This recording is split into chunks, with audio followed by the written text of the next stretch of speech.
చివరి శ్వాసలో కూడా దేవునిపై సంపూర్ణ విశ్వాసం చూపిన యేసయ్య ప్రేమ. Praise the lord. నజరేయుడైన యేసుక్రీస్తు నామమున మీ అందరికీ వందనములు తెలుపుతూ యేసుతో ప్రయాణం అనబడిన మన యూట్యూబ్ ఛానల్కి మీ అందరినీ ఆహ్వానిస్తున్నాను. ఈరోజు వీడియోలో నేను యేసుక్రీస్తు సిలువలో పలికిన 7 మాటలలో నుండి 7వ మాట అయిన చివరి మాటను మీకు వివరించబోతున్నాను.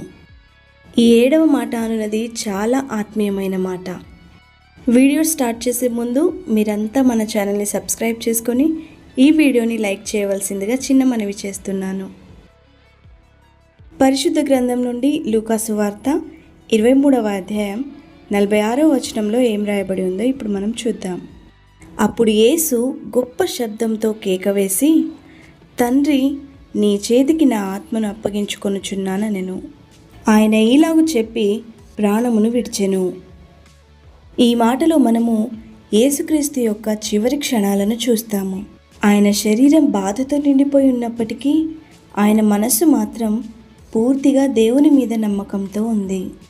మనం కూడా దేవుని మీద పూర్తిగా నమ్మకంతో ఉండి మన ఆత్మను ఆయన చేతికి అప్పగించుకోవడానికి లేదా మన హృదయాన్ని శుద్ధీకరించుకోవడానికి మనం చేయవలసిన పనులేంటో ఇప్పుడు మనం చూద్దాం.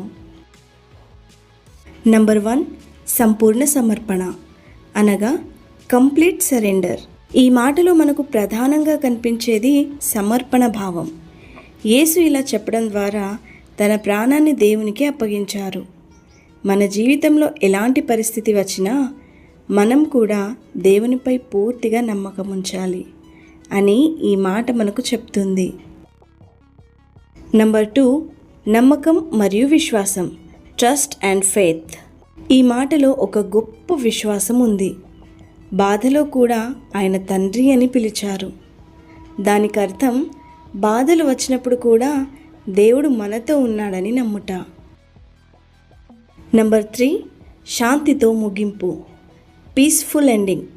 సిలువ పైన చాలా బాధలు అనుభవించిన తర్వాత కూడా యేసు భయంతో కాకుండా శాంతితో తన ఆత్మను అప్పగించుకున్నారు. ఈ మాట మనకు మన జీవితం దేవుని చేతిలో ఉందని తెలుసుకున్నప్పుడు మనకు భయం ఉండదని నేర్పుతుంది. నంబర్ 4, ఈ మాట మనకిచ్చిన పాఠం, అ లెసన్ ఫర్ అస్. ఈ లోకంలో మన జీవితం అనేది మన దేవుడు మనకిచ్చిన వరం. మనము మన ప్రతి పరిస్థితిలో కూడా దేవుని మీద ఆధారపడాలి.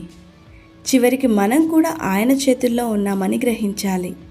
మరియు ఆయనే మన విమోచనకర్త అని మనం మన జీవితాంతంలో ఎప్పుడు కూడా మరవకూడదు. ఈ మాట మనకు చెబుతున్న చివరి ముగింపు ఏంటో తెలుసా? మన జీవితంలో చివరి వరకు దేవునిపై విశ్వాసం ఉంచాలి మరియు మన ఆత్మను పరిశుద్ధంగా ఆయనకు అప్పగించాలి. గత 7 రోజులుగా గుడ్ ఫ్రైడే సిరీస్ అని యేసుతో ప్రయాణం అనబడిన మన ఛానల్లో నేను మీకు వీడియోలు అందిస్తూ ఉంటున్నాను. ఈ వీడియోలు మీ జీవితంలో మీకు ఎంతో ఆశీర్వాదకరంగా ఉండబోతున్నాయి. సో వీటిని మీరు తప్పకుండా చూడండి. అంతేకాకుండా మీ స్నేహితులు, ఆత్మీయులకు కూడా ఈ వీడియోలను షేర్ చేయండి.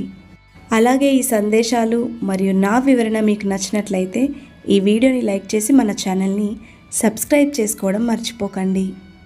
దేవుడు తన మెండైన దీవెనలతో మిమ్మల్ని దీవించునుగాక. ఆమేన్. Thanks for watching.